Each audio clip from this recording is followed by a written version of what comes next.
Recording, here we go. My name's Rich Waterman. I think most of you know me. Chris? And my name is Chris Joseph. There we go, that's it. We are going to do about an hour. Going to run up to 9 o'clock, just doing a Q&A. In the absence of questions, we will just splurge you with our secrets about how we got to our six-figure coaching businesses. We've got Linda Thompson on board. I don't know. I'm pointing down because that's where Linda is on my screen. She's probably it's not funny on yours. because you looked at my, you looked at my other Linda's a fellow Tony Robbins trainer. She's also part of our mastermind group, which is the next level of. So we used to have free tsboc group. We have tsboc online course with support. We then have a mastermind group. So Linda is in those elevated ranks of mastermind group at the top. We have the wonderful Martin Pavey, former coaching client of mine, all-round artistic superstar, I shall describe you as. Ariel, thank you for coming on, Ariel. Ariel is a friend of a friend, and a friend of another Tony Robbins trainer who's just starting up a coaching business. And we also have Samsung SMG930A. I'm sure that's someone coming on their phone, so I don't think that's their real name. And we got various other people registered, and we tend to have people are saying to Chris, we tend to Martin, we tend to have people coming in and out as we go. But we'll go with what we got. People will be listening to the recording, I'm sure, as well. So, Chris, and I will just say, Rich, so nobody thinks I'm being rude. I did want to come on, but I also need to do a few things. So I'm going to put off my video, but I am still listening, and I'll pop back on video. I thought we could follow you around your flat, Linda, as you're doing this stuff. And you missed a bit there. Right, Chris, do you want to do a little bit of an intro, or do you think it'd be useful just to have a chat about why this exists and why we're doing it? Do you want to do that bit? I know, I keep on chucking stuff in his lap and then he wings it. So let's do that, Rich. Yeah, let's do that. I think something that's come into my mind recently. It's doing the right thing. Doing the right thing. So a theme that's come up in the group so far has been client creation, but it's also been pressure that people have been feeling, coaches have been feeling around marketing. And I think that pressure comes from, and this also comes from a client conversation I was having this morning with a new client actually in London. She's actually in Malaysia at the moment, but that's where I spoke with her from. But she's based in London. And we were talking about this marketing pressure. And really what it boiled down to was that she felt she was kind of, being forced, but the truth is she was asking herself to do something that wasn't the right thing. It wasn't in alignment with her, felt out of alignment. And that just doesn't feel good. It just does not feel good. And I'm a big believer that everything that we do as coaches should feel good. All the way from how we present ourselves to the world, what vehicles we use to do that, through to who we choose to connect with, whether we choose to invite them to further conversation, when we choose to propose to them, if we do choose to propose to them, how we choose to propose to them, what level we choose to propose to them, how we work, the framework, renewals, everything. It should feel good. And you might wonder why I'm going on this rant, but it comes back to why we initiated the tsboc movement in the first place. And that was the whole coaching industry. Actually, it's a bit of a general statement. A large part of the coaching industry did not feel good to me or to you. And they felt a lot of misalignment, felt a lot of people doing things that really were not aligned with the sort of deepest essence. And we wanted to offer a different approach. We wanted to offer an approach that was very much in integrity with the individual, felt good from all levels, right the way through from initial conversation through to proposal and coaching. And that's what we've done.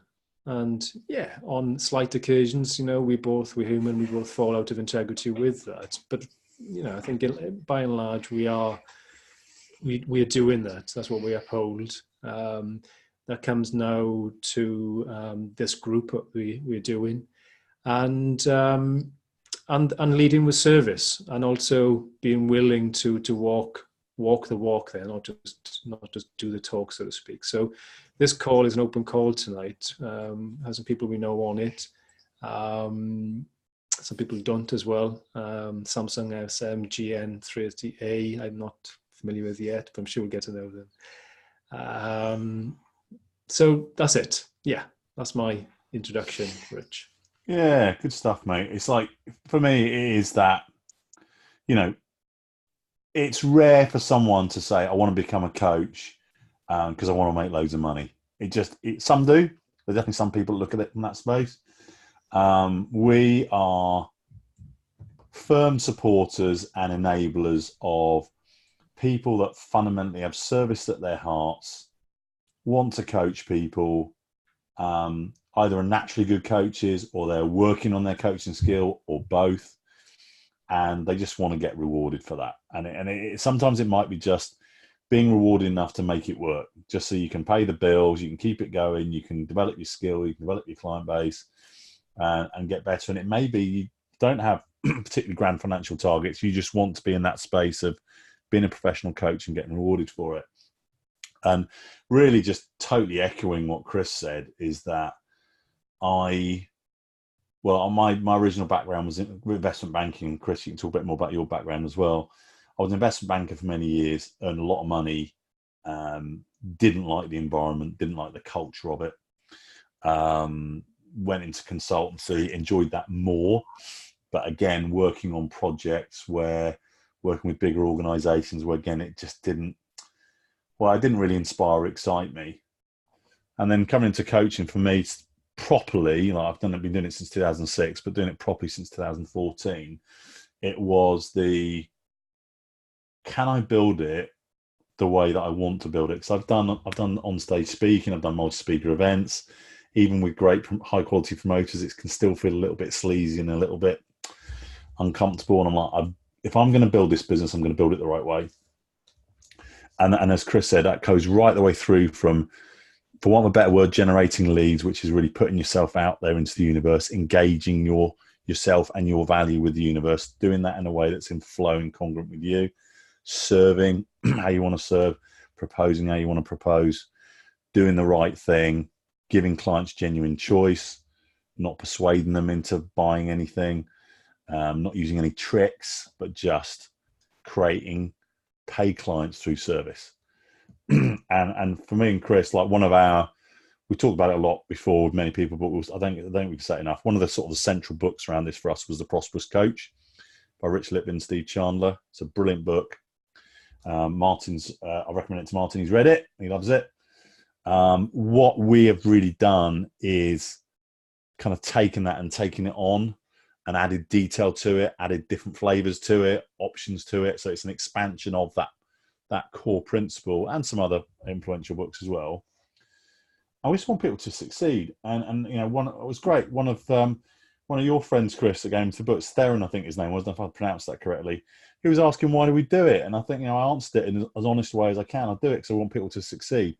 Yes, there might be people that want to go on and pay us money and get more detail and more supports and hand-holding, but you don't have to. It's fine. If that's not right for you, that's cool with us.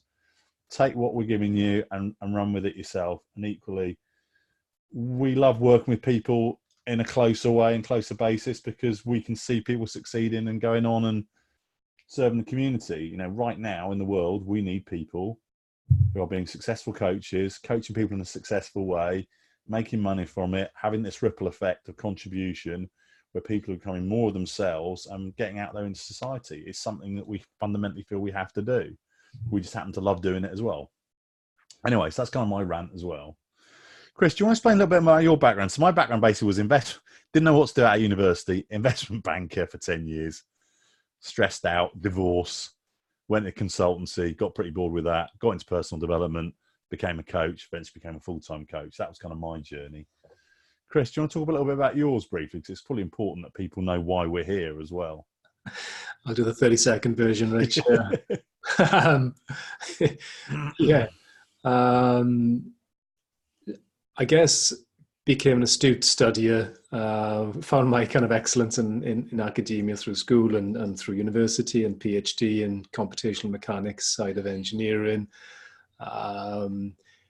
Good dose of wake-up call through depression, which helped me immensely to reevaluate my life and where I was going and what was important and what wasn't important. And that is a period you helped me out, actually, Rich, as you know, and very appreciative of that. And that set me on the track to coaching, mindfulness. I'm a qualified mindfulness trainer, NLP practitioner, and so on. And that's been the transition then from academia with an engineering background over to coaching, full-time coach now, and started my practice almost 10 years ago now, about 9 years ago, I think. And lots of things on the way as well. Losing all my life savings in a Ponzi scheme. That was an interesting period. Being reminded that, as they say, wealth is what you have when all your money's gone, and being able to experience that. And that's helped immensely, actually. It's not a throwaway statement that, wealth is what you have when all your money's gone. And as coaches, I think we offer a level of service and depth from that place, actually. Even though a lot of it is about creation in the world, and money is an important part of that, it is also, if not far more importantly, about the inner world and the inner expansion and creation there as well. And the beauty of this work is that we get to do that whilst coaching, coaching other people. We are coaching ourselves, helping other people with their inner work. We're helping ourselves with their inner work. So, yeah, that probably gives you enough, I think, for now. I'm sort of keen to dive in, Rich, and I'm actually keen maybe to invite Martin. I know that you've obviously know Martin well, but I don't think I've ever spoken directly with Martin. You've missed out. Let's correct that right now. So yeah, we'll what shame, Chris? Shame. No, my life. There's nobody who talks better than me. My life doesn't quite feel complete, but now that you've spoken, Martin, I now feel complete, and I feel we're done. Well, no, same. Mark the date and the time. Isn't it amazing? All these years I've worked with Rich and known you, and had my little upsets and upses and things along the way. That you can know somebody and never once have a conversation with them. But the right time always comes. Yeah. So how can I serve you in this moment, Martin? Well, for the past couple of years they've been quite fraught and quite chaotic. And I just have to say that while you and Rich were both just speaking, I thought, my God, I'm so lucky to be on this call. I feel really blessed and privileged to be on the call. And obviously, this is a Q&A. I don't necessarily have any particular questions, but I think I've sort of asked you this in the past, Rich, that for you, Chris, was there kind of a sort of Damascene moment where you decided that this coaching thing was, boom, what you wanted to do? Or did it sort of happen gradually over time? Yeah, it's a good question. I think, as with most things in life, Martin, it's a journey, and journeys only ever make sense looking backwards. Yeah. In fact, there's a lovely metaphor around driving in the fog in that respect. We can drive to the north of Scotland without needing to see more than 10 feet in front of us. And people, I think, strive to see 1,000 feet or 10,000 feet in front of themselves, and often and often freeze as a result of that. But anyway, that's an aside. I think looking back, when I was in that darker period of depression, trying to finish my PhD with a young family and a young son and a daughter on the way, I did actually have some great help from a cognitive behavioural therapist, CBT. And I remember sitting opposite her. And this is going to sound a little arrogant, but I remember sitting opposite her whilst getting a lot of service from her, thinking, I could also do your job. And I would like to do your job. Yeah. It didn't quite ring true. I felt that it is only part of the story, part of the service that I'd like to offer. And then when I got involved in conversation with Rich and then experienced coaching, and the way I like to think of coaching, or one of the ways, is that it's very much about healing through creation. Ooh. Healing through creation. Not necessarily healing through reflection, although reflection's part of it. Yeah. Because, if you think of Man's Search for Meaning, Viktor Frankl, logotherapy is all about healing through creation. It's about bringing meaning into one's life. And what I realized at that time was that even though, at that time, money was okay, I was actually poor. I was poor in meaning. And I think when you have big life events like depression that kind of floors you, it kind of takes the rug from out underneath your feet, you do ask the big life questions, and you also, I think, become less tolerant of things, because it's often said that we get what we settle for. And I wasn't prepared to settle for a life of lack of meaning anymore. And it was like a deep-seated internal commitment to myself that I just could not carry on living a life that was just shallow, that was meaningless, that I certainly couldn't sit at my desk doing computational engineering research for the rest of my life, writing academic papers and all of that, which is what I was doing. Yeah. So it was almost, that was it really, to answer your question. And everything has kind of stemmed from that. And it hasn't been easy, but no journey is worthwhile ever is, right? And I think one of the things that Rich and I feel passionate about is that we don't want people to go through so many of the trials and tribulations that we went through. Yeah. We want them to go through some, because if you think of there's a great book called Anti-Fragile, which is about how we become strong. Yeah, amazing.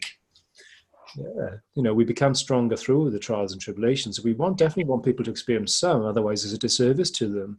But we don't want people to necessarily experience the amount that we experienced. And it wasn't until we started working together closely and started, coaching each other as well, that we really realized, and it wasn't actually a few years in, actually, we looked back and realized, whoa, okay, there's a massive value here in the community aspect that we created between ourselves. Yes, exactly. Which has drawn me to you guys at this time, because I feel ready for it. Because I think a couple of years ago, I just really wasn't ready to kind of be around so much energy. I need to sort my own out. And I kind of feel like I'm at that point where this would be, and I've talked about this with Rich, that it would be an enormously beneficial thing to have that community, that support network, the structure.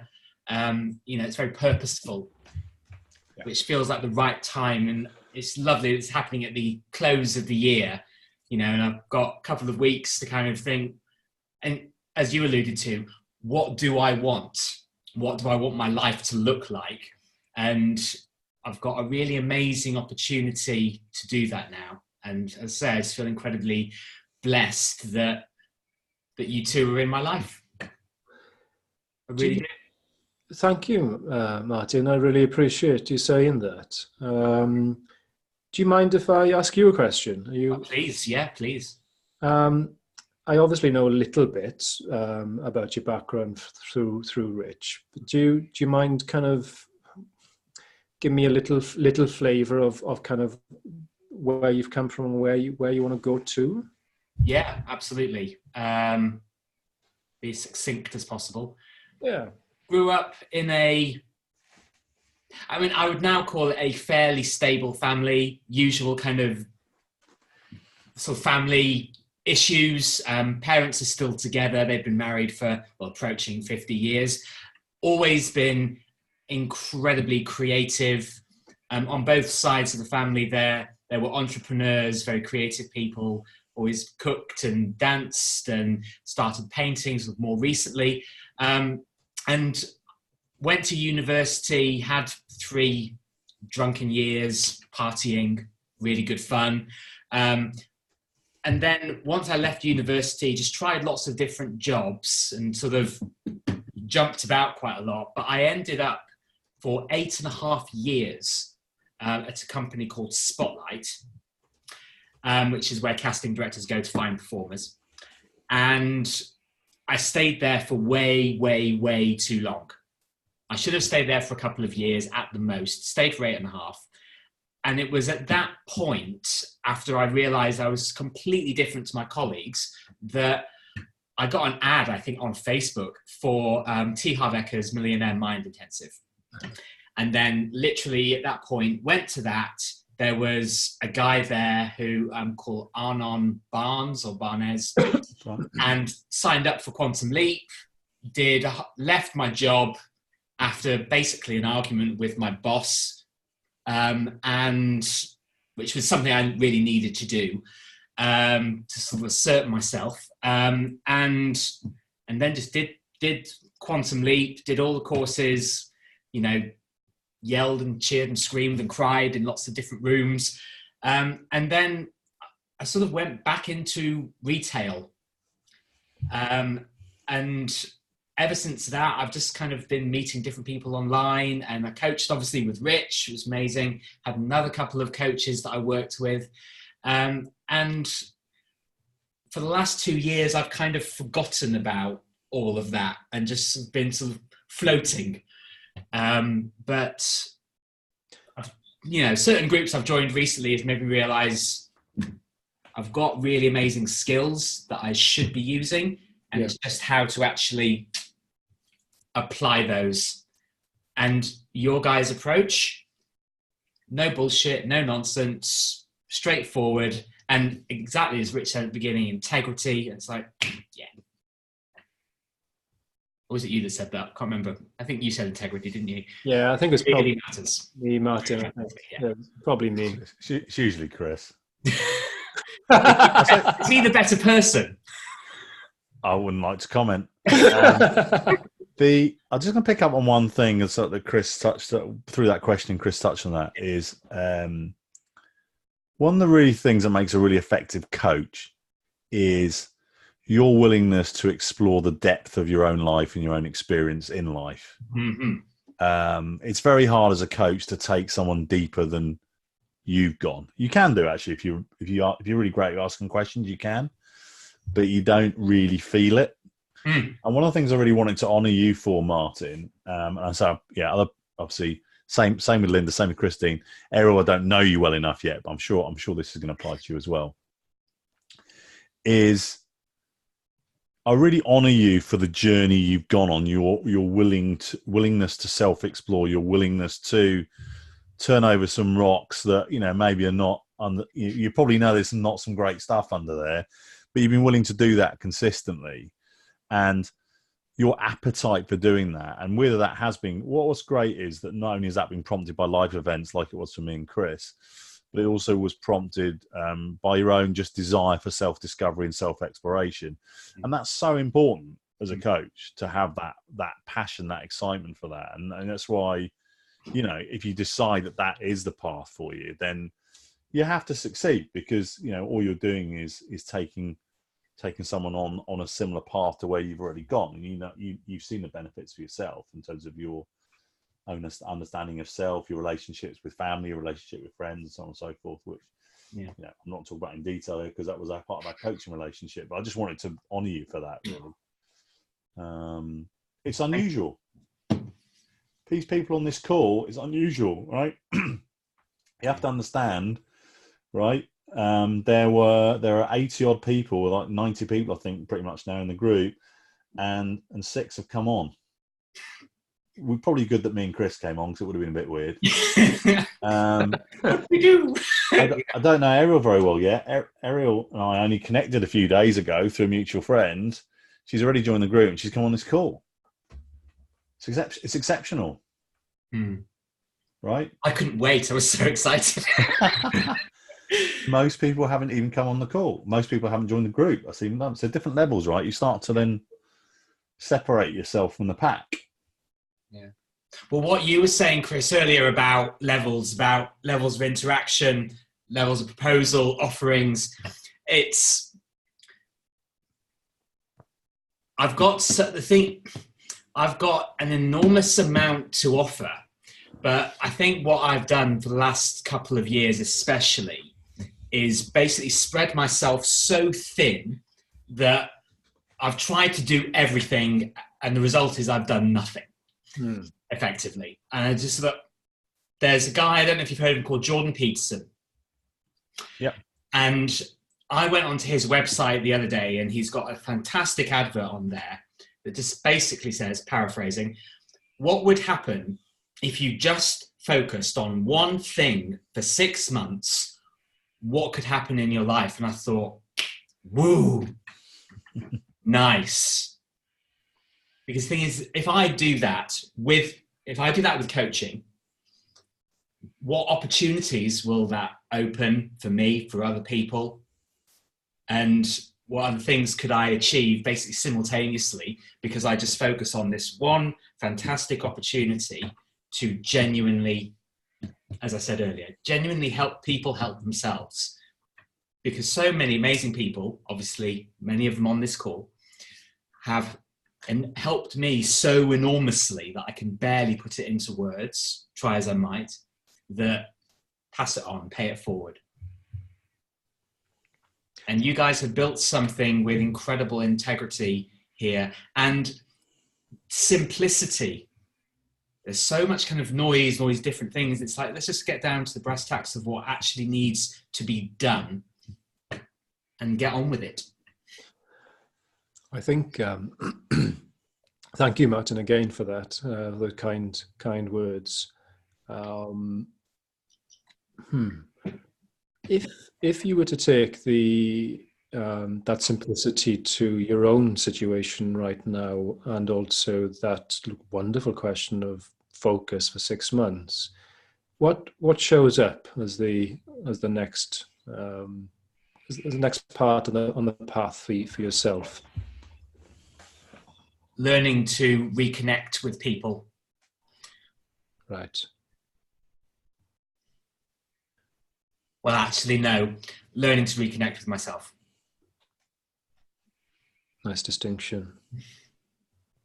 I've been isolated for 2 years. It's been very painful and completely unnatural.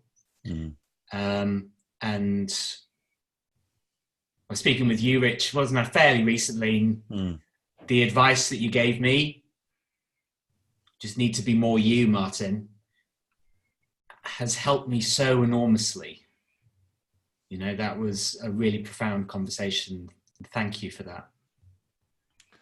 You're welcome. And it applies to everyone else on the call as well. Is like, the more, as you said, connect with self, be you, connect with other people from that space. And it's one of the things that we really advocate is, for want of a better phrase, lead generation that we'll talk about in the coaching world. It actually comes from people that you know, and people that you know who you are, and people that they know who would benefit from conversations with that best version of you. Yeah. So we call that circles of trust, which is this. It's this immediate network. So it's you might well end up coaching people that you know very, very well. That has happened for me. But it's probably more likely that most of your clients initially will come from the people that you know and the people that they know. That next level out. And the way you can do that effectively is, well, there's 2 ways of approaching this, right? One of which is, the 2 extremes are a coach being very, very busy, being a hamster on a wheel, doing lots of things, but not doing it from their core. So it's very much a surface level activity. That doesn't work very well. The other extreme is people really going on this journey of self-exploration, self-development, self-discovery, which is great. But if you do it in a vacuum, it's kind of pointless. Yeah. So there has to be some sort of interaction. You don't need anyone on this call. You don't need to develop yourself more to have a successful coaching business. That being said, if you develop yourself more while growing a coaching business, it will make your coaching business more successful. Yes, Undoubtedly. And equally, it's not the magic button. It's not the magic thing that you have to do to create your coaching. There is no. That's one of the reasons we call it Secret Business and Coaching. Is it's a bit of a tongue-in-cheek joke, because everything that we talk about is like the most simple thing ever. There is no magic formula for what to do to create a coaching business. There are principles that we talk about that we know are true, and it's a question of you engaging in the work, the apprenticeship of being a coach, to find your flavor of those principles. Yeah, absolutely. But you and I, Rich, have joked, haven't we, about the race to the back of the room, which I did and completely endorse for myself, because if I hadn't have rushed to the back of the room and signed up for Quantum Leap, I might have met you, but the chances of it happening were far slimmer. You know, it all was an incredible path that I went down. But yeah, I mean, it's all an experiment. It's an adventure. And there are 6 or 7 billion people in the world, all with their own unique way to this, you know, field of dreams. So yeah, it's, but that's what I love about you guys, you know, it's real. I think, yeah, appreciate that again, Martin. And it's it's often said that we're a jewel covered in horse dung, surrounded in a layer of nail varnish. and Yeah, that's good. Speak for yourself. Yeah, I'll speak for myself. So, you know, sometimes it takes someone or something else to chip away at the nail varnish. Sometimes a life event that just smashes the nail varnish layer completely, and then we get the opportunity to clean away the dung and find the jewel. I'll share with you, actually, on 2 occasions, Rich Litvin, who we've mentioned tonight in regards to the Prosperous Coach book, has played at his intensive. I went to an intensive in Santa Monica a year ago, and I also went to one recently in October, just gone. And in both of those intensives, he played the This Is Me soundtrack from The Greatest Showman. And he actually played the studio version. I don't know if you've seen that, where... Core bits of it. Yeah, where she sings it in the studio. And it's because it's so unscripted there, as opposed to where, in the film it's very polished. There's just a deeper sense of authenticity that just comes through there, and everybody's in tears. And everybody's in tears on the video, but pretty much everybody was in tears in the room. And we're talking 150 people here, all the way up to people who've worked, with the United Nations, people who are chief of staff in Fortune 10 companies and so on. Not a dry eye, because the message is the same, no matter what level you're, in inverted commas, playing at in life. Yeah, it's all about being more of yourself, bringing more of yourself, living more of yourself, so that you can live with ease, live in flow. You haven't got to kind of always second guess yourself. You're not there trying to coach somebody with a narrative going on, what are they thinking of me, and so on. Yeah. What would help you move then from this space that you've talked about being in to more of the connection that you talked about? I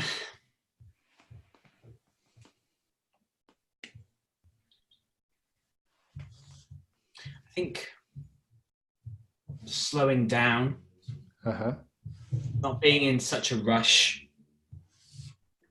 I'm always I rush around a lot, and there are historic reasons for that. But the thing is, I'm 38, turning 39 next year, approaching 40. I kind of want to just let that stuff go. It's happened, and that's great, but history's history.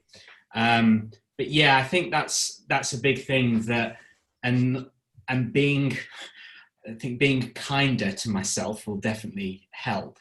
Because I think in terms of connecting with other people, I'm really good with people, but I think it's quite easy for me to sort of dive headfirst into all these new situations and sort of be a bit intimidating. And I actually want to sort of connect with people for the sheer sake of connecting with people, not with any kind of intentions, which is what I've sort of been trying to do in the last couple of years. And people can smell it a mile off, you know, and that isn't my personality, but I've kind of gotten myself into that little bit of a rut. So I think it's just kind of treating people more compassionately.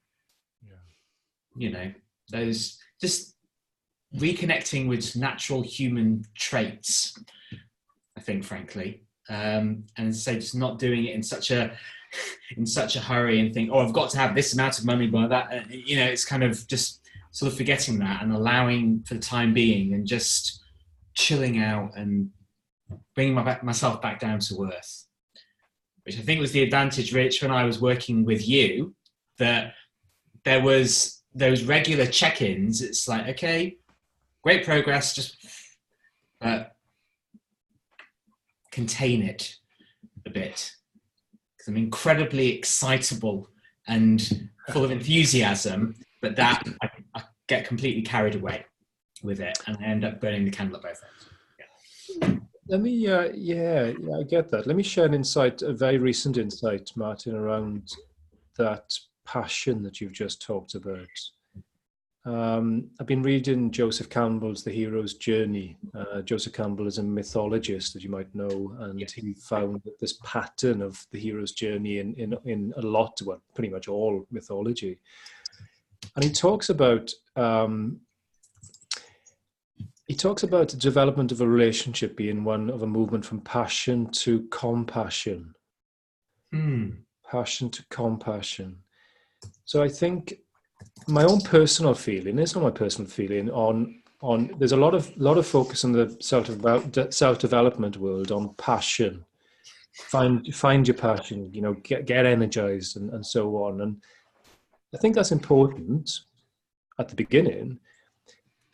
But I think there's a longevity in moving from passion to compassion. What I mean by compassion is kind of seeing the true human nature in the person opposite you, because that's where deep coaching comes from. It's being able to relate at a human-to-human level and coach more of the humanness out of that person, or maybe a better way to put it is to coach them to drop a lot of the barriers to that natural humanness that is wanting to radiate. So I think sometimes this comes with just a general maturity, and you mentioned your progression of years as well. I'm 41, so you're just a baby, Martin. Rich, well, we'll just move on from there. Look at his face. 21 next week, love. 50 next year. Let's not go there. Okay. Are you? It's interesting you mentioned connection for connection purposes. Are you familiar? Well, I guess you are because you've read the book, with Rich Litvin's 4 stages of progression. Shall I remind you? Yeah, Duke. The thing is, I read The Prosperous Coach. It's a couple of years ago, but I'm going to pick it up again because I'm still reading. Where's it gone? This. Oh yeah. Yeah, Michael Bungay. All's equally fantastic. Yeah. So good. Such a great recommendation. Good. I'm glad. I remember the 14th. So witty. It's kind of, it's just beautifully written. I love it. I love it. But yes, no, please do remind me. Yeah. So the first of the 4 stages is connection. You just connect. So let me give the 4 and I'll come back to each one. So connect is number 1. Number 2 is invite. Number 3 is create. Yeah. And number 4 is propose. So the reason I mentioned that list is because you talked about connecting, and you talked about wanting to connect for the purpose of connecting. And sometimes what you are right about the energy as well. People can smell it when you're connecting for other reasons other than just pure connection and genuine curiosity. It's often said that if you need to earn money, if you absolutely need to earn money as a coach, then get a job. Yeah. So you do need some freedom there to be able to connect without any attachment to the connection. And then it's only really when somebody actually piques your interest, or certainly, let me speak about myself, when somebody piques my interest, that I will invite them into a coaching creation call. So I would invite them, so I move to stage 2 and invite them into into a creation call. And the reason I say it in that language is because we are actually auditioning people to come into our coaching practice. Yeah. The reality is, Martin, is that the coaching practice that Rich and I refer to, in essence, at its core, is a handful or 2 handfuls of people who pay you a good rate, but they also get a very deep service, and you've got a stable, business there, if not a very, prosperous business, depending on how much you charge. You don't need to be beauty parading, as a phrase of Rich's. You don't need to be beauty parading yourself around to create a handful or even 2 handfuls of clients at all. So a lot of the traditional marketing approaches just simply are not necessary to create that type of business. If we're looking at big group programs with hundreds and hundreds of people on at a lower rate, then yes, maybe, but not for a close kind of inner circle kind of bespoke boutique coaching practice that I've just talked about. And for that practice, we can afford to, and some people will regard it as arrogant, but it's not, because, as I often explain it, the time, irrespective of the money, and I coach up to the kind of $80,000 mark at the moment, and it'll move beyond that shortly. Irrespective of the money, that time I exchanged with that person, I'm never going to get back ever. Yeah. So it's a deeply personal, deeply obviously professional relationship, but it's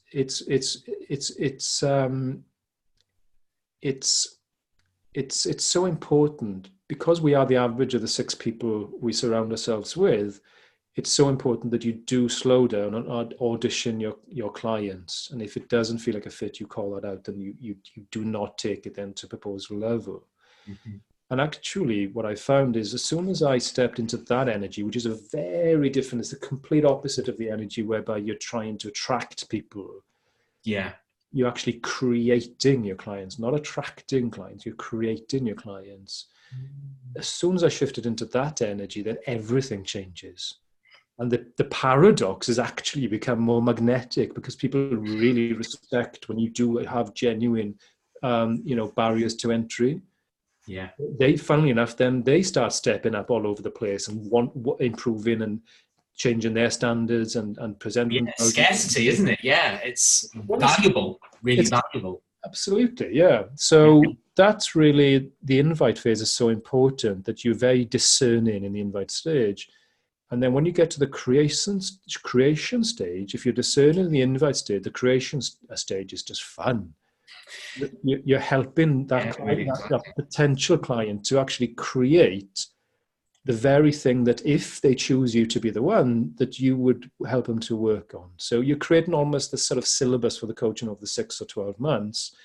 And then the proposal, if it's at least, usually for myself and Rich, it's at least at the end of a long 2-hour conversation, very often at the end of a second or third one, sometimes for myself with higher value contracts. By that stage, people are making a decision as to not whether to start anything new with you, but as to whether to carry on the relationship you've already started. Yeah. When you did that live the other day, and you talked about that, would you like to continue this? That live was really profound for me. Because it was, I think a lot of entrepreneurs feel like, I mean, I've certainly felt at many stages that I'm starting all over again, and here we go back to square one. It's like, no, it's a continuation based on everything that you've shared and learned, and and being able and connecting, bringing that to actual conversations with other people as well. That live, again, there have been a handful of things that have happened recently. One was the conversation with you, Rich, about being more me, and then watching that live, which I happened to catch, were, really poignant. Really poignant. The key with this is like there are stages to coaching, and one of which is when you're starting out, just coach. Just go out and coach. Yeah. Find out who you like working with. Find out how you like to work. Get a feeling for different lengths of sessions, working in different ways. Kind of find your rhythm, find your flow. Yeah. But fairly quickly, you want to, like exactly what Chris said. Fairly quickly, you need to remind yourself that you're running a private members club, not a shop. It's a red rope policy. So it's like I fairly quickly need to work out the type of person I want to work with and how I want to work with them, because that then enables you to then go looking for this person rather than I'm a life coach, I'll coach anyone. Well, first of all, you're going to get a massive variety of clients, and you're going to have a best of variable experience of your coaching. And also, it's like, if we get back to sort of the concept of marketing, is like if you're trying to be everything to everyone, unless you've got billions of dollars like Amazon and can be, Amazon are everything to everyone. It doesn't work like that in the coaching world. There needs to be some way for you to stand out. Yeah. And it could be you as the person, you as the coach. I think in your case, Martin, that's absolutely a way that you could go because of your personality. How you coach, the type of people you're coaching, what you're coaching them on, their outcomes. The more that you can start to say, do you know, I'd like to work with these sort of people. Okay, so let me start to add value to groups of people where those prospective clients could reside. Yeah. And that way you're targeting your effort. You're not just, you're not scattering your seed on unfertile soil. You're actually starting to then direct your value towards groups of people that you'd like to work with, and actually they would benefit from working with you. And it's, it's not rocket science, but it's amazing how many number of coaches don't do that. Yeah. I'm aware that we still got about 10 minutes or so left. Is like, has anyone else on the call got any questions? You can either unmute yourself and shout it out, or you can type it into the box. If not, we'll keep on chatting with Martin because we enjoy that. We keep doing that forever. I just want to thank you. I mean, it's amazing. This is so much fun. Thank you very much. You've got a rare call here where I'm shutting up more and Chris is actually asking you powerful questions. I know. Make the most of it because it doesn't happen very often. I've never seen you this flustered, no. There's a bit of a story behind it. Where's the real Rich? We've got Christine joined the call. Christine's actually working today as well, but Christine's joined our online program. And our first call, I was actually sick. I had some quite unpleasant virus. So Chris very kindly ran the whole call. So yesterday, I was kind of missing contact with my client. So I hogged yesterday's call somewhat. So I'm very aware today that I probably should shut up a little bit and let him do his stuff as well. So is Ariel, Linda, Christine, anything you either want to type in or unmute yourself, give us a shout. If not, we'll just keep going with this stuff. I'm hoping that you get, well, I'm say hoping, that's a ridiculous thing to say. I'm sure you're getting value from it. There are certain principles that we talk about a lot, and it's different flavors. There might be a slightly different way of saying it. Hi, Ariel, have you've got something to add? Oh, hi. I just want to say thank you. It's great meeting you, to see your face. And I love the part when you said changing from passion to compassion. Yeah. I really like it because I remember Tony Robbins keeps saying, living with passion, but I feel the next step is about living with compassion, and I really like it. Yeah. Yeah, it's a great point, Ariel, actually. It's like one of the things that I started playing around with words when Chris and Martin were talking, and like from passion to compassion, you're adding that energy is I started writing down words, and I think the ones that came through for me were these three. So you talked about unconditional service then, Martin, which I thought was lovely, actually. And sometimes it's not always easy to stay in that space. I'll warn you now, Chris and I have both experienced, like, what did I do there? That wasn't unconditional service. And we'll drift into it less as we get more experienced. If I'm adding the com to the compassion, I think it's connect openly in a meaningful fashion. Is like I'm not in the business of casual conversations. I'm in the business of strong connections where I approach it in an open space. I'm giving the person opposite me permission to be open to, and we are having a meaningful or meaningfully way. It's not a casual conversation. It's a powerful conversation. It's a transformational conversation. It's a conversation that hopefully that person will never forget for the rest of their life. And I do use language like that.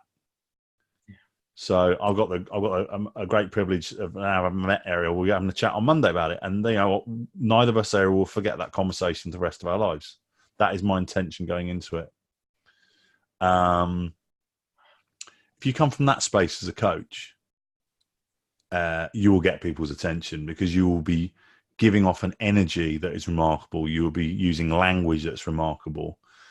And there are some people that are ready to hear that. In fact, there's a lot of people that are ready to hear that. I guarantee you there are way more potential clients than there are coaches at the moment. There is enough for everyone. Yeah. There is no scarcity in the coaching world. There never will be. If you work it out, my business is run off typically 15, maybe 20 clients at the max. It's more like 15 these days. So all I really need is 15 other people in the world that are not doing coaching. Now, it's impossible. Yeah, I mean, if we get to that stage, we're in trouble. If you run the numbers right, I'm one, and there's 15 others, so I'm a 16th of the population. So that's about 6 to 7%, 7% give or take, right? Let's call it 7% just to be pessimistic. So the only time we're ever going to get in trouble is if coaches represent more than 7% of the jobs in the population. Then we might be in trouble. It's not even close. It's like it's less than 1%. It has to be. It's way less than 1%. Oh yeah. And that's all coaches. That's not even good or great coaches. Correct. And so that's something to I sort of emphasise to both. Obviously, I know where Christine and Linda are at, but yourself and Ariel is like, just be aware of that. Is a lot of the marketing techniques that are out there that people are pushing. It's a mass market technique. It is to gather a big tribe, a big following, so you can sell them ebooks, videos, audios, online courses, whatever it may be, low-level price stuff. It doesn't work in terms of then, if you want to create a coaching client that's going to pay you thousands or tens of thousands, or maybe even one day hundreds of thousands of pounds, dollars, whatever it may be, what you actually want is an opportunity to have very, very deep personal conversations with relatively few people. It's interesting because a lot of coaches get hung up on proposals, but if Chris and I will typically convert 75% plus higher, sometimes 90% of the conversations we have, because we've used that red rope policy, that members only club policy. We've already filtered down. We're not even having initial conversation with someone that we think, oh, that person interests me. I'd like to have a chat with them, right? I'm having a chat with Ariel because my friend recommended him. I'm like, okay, well, if you're a friend of my friend, I'm definitely going to have a conversation with you. And so, if you get it right, the proposal bit actually isn't difficult, because once you've served deeply, then just saying, so would you like to continue this? This is how it works. They go, oh yeah, I'll do that. Or no, that's not for me. Fine. The hardest bit is actually creating high quality leads. But you don't need that many, because even if you're converting at 50%, if you get 30 high quality leads and convert 50%, that's 15 clients. You have now got a highly successful coaching business. And even if you suck at it and you create 10, that's a really good coaching business. It's also worth mentioning, Rich, that the earlier phases of your coaching career are actually the most, I would use the word kind of challenging. I think it's appropriate because you're still trying to create traction. Once you have a client base, then referrals and renewals make it so much smoother, so much easier. You've got traction. Dave James, who is an amazing guy, he's a public speaker. He's works a lot with podiatrists. That's his. He would probably regard as his former career now. He's a member of our mastermind group as well. And Dave, in a video he did for the group the other day, talked about the flywheel. So flywheel is a wheel in a piece of machinery that spins around, that keeps the momentum of the machine going. And what we have is really, we have beliefs, we have actions, and then we have results, which then feed back into stronger beliefs, which feed into more actions, which feed into more results, more evidence, which then feed back into stronger beliefs, more action, results, stronger beliefs, more action, results. And that flywheel effect spinning around that circle is really what a coaching practice is all about. What the interesting thing is, what do you need to flick the flywheel at the beginning? What do you need at the beginning? I think what I offered to Dave as an input on that model was the word courage. Courage. We don't need anything other than just the courage. And in fact, as we close this call, maybe a great recommendation for all of you on the call and people watching afterwards is the book, The Courage to Be Disliked. It's by two Japanese authors. The names don't come to my mind immediately, but it's a fantastic book that's based on the psychology of Alfred Adler. And as the name suggests, as the title suggests, it really is about the courage to be disliked. Because, you know, if you are going to step into your authenticity, integrity, as we talked about at the top of the call, then the truth is there are people who are going to not like that, who will feel uncomfortable around that energy. And yeah, it's becoming comfortable with the uncomfortable, so to speak. So great book, actually. I read it after Chris recommended it, and definitely worth a read. Sorry, Chris, what was that book called again? It's called The Courage to Be Disliked. Okay. I've been running that principle for years. Successfully. Rich is very good at it. That's enough of you. God. I'm really, really, really good at being disliked. I'm going to do the choice bit. So most people actually on this call know about what you could do from this point on, but I'm going to mention it anyway because someone might be listening to a recording of this, and I think it's important to consider, you know, where you might be at. So there's people, and this kind of follows on from my answer in the open group, which is, so some of you might be watching this video and you're actually not even in the tsboc open group yet, and so I'll put a link in underneath. Come and look at the videos. Come and join these Q&As. We're going to do approximately every month. Just interact with us, ask us questions. We're totally cool to answer those. Interact with our other coaches like Linda, who's in the mastermind, who coach our clients as well. And then I guess it's about choice, which is, you know, where are you at? Are you in a position whereby maybe it's a budget thing, or maybe it's a choice thing where you're going to go, look, I'm just going to digest free information, whether it's videos or books or whatever that may be, and that's cool.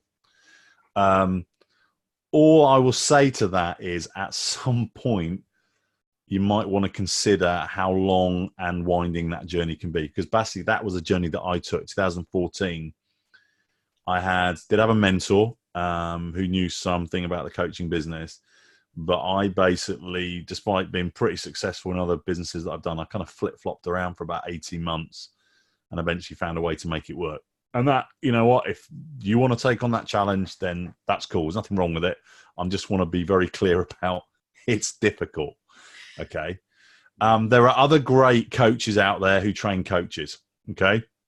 Do your research, find out how people are doing it. Find out what resonates with you. It might not be me and Chris, so the person that resonates most with you. That's fine too. No issue with that whatsoever. There are some of you that have been listening to the calls and looking at the content that we put out there that are thinking maybe I might want to take a step further. And we have this thing called tsboc Online, which is online, but there's a lot of external assistance as well. And basically what tsboc Online consists of is Chris and I basically over a number of months sat down and recorded all of our knowledge that we had about building a coaching business, and literally no stone was unturned. And as we think of more, we will add more to this course. It's like one of slightly strange concept is it's not a fixed course. It's going to be an expanding course over time. It's over 21 hours of content. It's over 100 videos. So you can follow that through at your own speed. We would recommend doing it over a few months. And in conjunction with that, you get a closed Facebook group just for people that bought the course that can interact with me and Chris and our other coaches, including Linda. You get 2 calls a month. Currently, we're at 4 months, aren't we, Chris, in terms of 4 months of 2 calls a month, Q&A, 1 hour, ask us anything you want, ask the rest of our coaches anything you want. You also get 3 one-on-one coaching calls. And currently, you can have one of those in me or Chris if you want. If you don't want to, that's fine too. You can have it one of our coaches. Again, one of them is Linda, who's on this call today. So it's a lot of, it's all our stuff which you have access to for the rest of your life, with monthly, two times a month Q&As for 4 months. And you get this one-to-one help as well from partly from me and Chris currently, although that will stop. That's about the only genuine scarcity that we do have, or with our tsboc coaches. There's that, and then the next level up is what Linda's currently in, which is the Mastermind, which is a 6-month program. Again, with Q&As, we'll also do live days as well. It's a next level on. You kind of need to have done the online course to go into that, but our next one will start in May, 1st of May. Is right, isn't it, Chris? Was about it? Was that salesy enough for everyone? Run, everybody. Go to the back of the room. There's only 2 left. Only 2 left. Oh, 1 left. Only 1 left. Only 1 left. So, I mean, the reality is, currently that is what it is. It's the price is, as more people join, the price will go up, and the amount of group Q&A will shorten. It will go down to 3 months, but not yet. We haven't got a number on it. Not going to do artificial scarcity or time zones, anything like that. So there's another choice, another couple of choices if you want it. And if you're not sure and you're thinking about what should I do, me, Chris, or any one of our coaches are more than happy to get on a call with you and just talk through where you're at and what you might need. I was just actually going to add on to that, because I've been working with, I've known Rich for a very long time, and I've been working with him and Chris in various tsbocs for a good few years now. So if anybody wants to have that conversation, to talk to me rather than directly to Chris and Rich, to really find out find out what's really going on. It's like, then I'm very happy to do that. That's very kind, Linda. There's a safe say something. Yeah. I'll say goodbye to Ariel, who's heading off. Any more to add, CJ? I'll let you do all the coachy bit, so I could do the so you can be good cop, asking all the nice questions. And I can be bad cop, doing all the salesy bit. So yeah, nothing to add to that. Yeah, thank you for everybody came on the call. Thank you, Martin, as well. Thanks for playing full out, Martin. Appreciate that very much. Thank you. And thank you to Linda Thompson, as always, just for who you are. Yeah. The phenomenon that is. And to Christine and Ariel came on, and everyone else that popped in. And we'll see you on a future one. Come into the group, interact, ask lots of questions, answer our questions. Ooh. And we look forward to seeing lots of successful coaches coming out of I was going to say coming out of the back end of tsboc, but quite the expression of. I need to work on my marketing tagline. Yeah. All right, wrap it up, shall we? Before I start putting my foot in my mouth anymore. Yeah, and great to see you, Martin, by the way. Yeah, and you, I was beginning to say, brilliant, really lovely, really lovely. And it feels like returning to the mothership. It does. Oh, there we go. Absolutely. It really does. All right, everyone. Have a great Christmas. See you soon. Bye now. Merry Bye. Christmas. Thanks a lot.